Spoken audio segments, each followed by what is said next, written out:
You awaken one morning to discover you've received a mysterious message. This scroll, bearing a seal of festively colored wax, unfurls in your hands. The delicate, flowing script informs you of its purpose. It's a party invitation. How curious. Of course, there are all manner of reasons to celebrate across the many kingdoms. From the slaying of demons, to the crowning of kings, to the graduations of fledgling apprentices. All are worthy causes to raise a glass and cheer. But not every party, and certainly not every host, are the same. Far from it. In fact, sometimes knowing your way around the realm's greatest ragers is a matter of life and death. So try not to make yourself the target of any party fouls and listen closely, because today I'll be discussing the top 5 party animals to be found within the pages of your Monster Manual. But before we get to the jubilations, be sure to hit that like button and subscribe for more Freakopolis content. And, as always, thank you for watching. There's something awfully punk rock about being born the progeny of a fiend. Cambions were practically born to be the life of the party. On one hand, they possess a keen desire to embrace life while the living is good, a trait imparted upon them by their humanoid parentage. And on the other, we consider their devilish or demonic nature, which mixes all sorts of twisted perversions and chaotic impulses on top of that. All in all, it makes for a pretty potent brew. There's only one thing you can know for certain when stepping into a Cambion celebration. It's going to be a hell of a wild time. Of course, it's best to familiarize yourself with the origins of your host before choosing how to reply to their invitation. Notably, check the return address on the scroll. If it's listed as anywhere from the upper 5 layers of the 9 hells, throw on your favorite outfit and enjoy the hospitality of devil kind. Cambions of this heritage appreciate decorum and sharp looks, so try your best to stay presentable, even when the blood gets flowing. Also, no matter how tempting and generous the terms, try not to buy into any timeshares or the like here. Remember where you are, after all. If the return address is from a lower layer of hell than the 5th, or, gods forbid, the abyss, politely decline the invitation. Trust me, that's not the kind of party you're looking for. Unless you are, in which case, have fun, you freak. One more thing to remember about your hosts is their fiendish charm. No, really, if you happen to find yourself unwittingly fetching them drinks, or perhaps demeaning yourself for their entertainment, you're likely already under their spell. An ally with some powerful restorative abilities can really come in handy during this sort of situation, so try and bring a date with a decent connection to the divine, if you can. It sounds like a fairy tale adventure, right? A castle in the clouds, soaked in yellow sunlight, which nourishes giant-sized gardens. The table's portions beyond kingly. The treasures greater than any mortal kingdom could hope to muster in a whole millennia. But a party among cloud giant kind isn't always all it's cracked up to be. You must always be sure to keep your wits about you within the confines of their gargantuan halls. For one, you're as like to be an honored guest as you are to be crushed by falling cutlery. More than one bold adventurer has met their end squashed beneath a mug of ale equally as broad as a tower turret, whilst feasting at a cloud giant's table. Also, I highly advise bringing some cotton with which to stuff your ears. The thunderous mirth of giant kind is a thing to behold, surely, but not at the risk of going permanently deaf. When celebrating with cloud giants, it is practically inevitable that you will be challenged to some manner of wager. No matter how regal, every cloud giant likes a good bet. The higher the risk, the better. The thing is, the scale of a cloud giant's bets can become a bit excessive. Capricious and self-important, they are quite willing to gamble over the outcome of the great wars and epic catastrophes which rack the lesser mortals who inhabit the lands below, all for a good bit of fun. Feel free to partake, but know that the result of your wager may not be determined in your lifetime. At least it's possible for your great-grandchildren to profit from today's risks. Actually, cloud giants receive their chaotic nature from their father and creator, Memnor the Trickster. Since they invariably follow this roguish deity's teachings, they're actually quite fond of a good prank. The old massive whoopee cushion under the throne trick has always worked for me. Finally, it's best to acknowledge that your hosts will keep a variety of pets.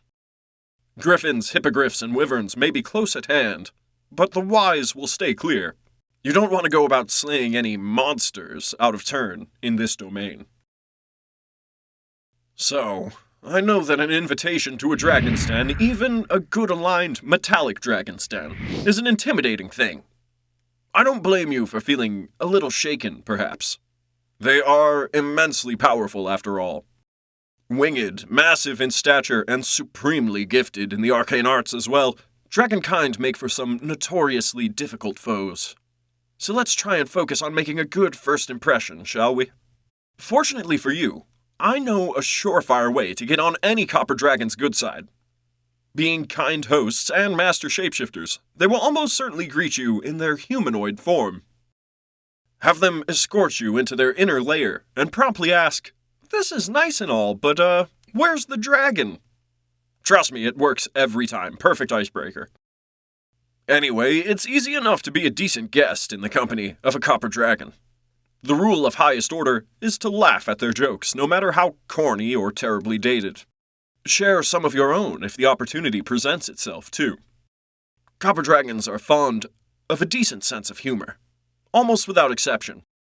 They appreciate a cheery song or jig as well, so memorize the latest at the local tavern before you depart. Remember, there are few creatures who love a catchy tune as much as a copper dragon. Naturally, you'll be surrounded by twinkling treasures seemingly without end. That's the important bit, seemingly. As with any yet living dragon's hoard, it's best to keep your hands to yourself. Doubly so here, given copper dragons are particularly wary of their guests' potential greed. Know that your every move is likely being closely watched. And gods help you if any beloved baubles end up out of place. You've been fortunate enough to be invited to a halfling get-together. Being a people who take merriment in every day, it's no surprise that Hobbit kind really ramps up their celebrations when the moment strikes. They are even known to send out invitations nearly a full year in advance, entirely aware of their people's tendency to wallow in anticipation of such events. Whether to mark the beginnings of an adventure, or an elder's 111th birthday, the best thing you can do in preparation is bring an empty stomach. The stereotypical feast at a halfling party easily runs over 30 courses. Halflings are particularly fond of baked goods, too, so if you can't think of a decent gift to bring, any manner of pies, pastries, and sweets will almost certainly do the trick. Another piece of personal advice for those of you of a taller disposition: bring some manner of hat, or better yet, a helmet. Don't expect someone of your size to have every accommodation. In fact, it may be a good idea to pack your own seating and bedding. Also, keep in mind that your hosts will almost certainly forget to warn you about any low-hanging rafters or the like, so be sure to duck preemptively whenever you enter any new structures. Unfortunately, those sorts of things just go over their head. Save that one for the next time you're in the company of a copper dragon. Come evening, you'll likely be stuffed to the brim, but the party doesn't end there. Dancing and drinking, festivities and fireworks. Try and stave off that food coma for as long as you can, and you're sure to be rewarded. Satyr were quite literally made to have a good time. They thirst for a party like fresh water. Their appetites are bottomless, their capacity for joy nigh infinite. They will take any risk, join any congregation, all in the name of the party gods. Follow a satyr's hedonistic streak at your own peril, however. This rock star lifestyle brings little regard for your woes. If something goes awry, don't look to your host for help. You'll only be, totally killing the vibes, man. Still, if you can manage your moderation, a satyr's celebration is like to lack for nothing. From entertainment to drink, every need will be fulfilled in totality. The fayish nature of their kind assures wonders both strange and enchanting. A fountain of golden wine alight with will-o-wisps. A living statue of a legendary bard returned for a final ballad. A prince in need of saving from his froggish form. Anticipate such delights at the behest of a satyr. One thing to remember, though. Don't make fun of their panpipes. For some reason, they really, really love those things. Perhaps another reason to keep those balls of cotton at the ready. In fact, satyrs use those instruments to charm the unaware. So actually, yeah, it's a really good idea to keep those things around. If you happen to remember the celebrations by the time you make your way back to the material plane, count yourself lucky. And hold tight to those cherished party memories. Thank you for watching, and remember to like and subscribe. Have a good time partying out there.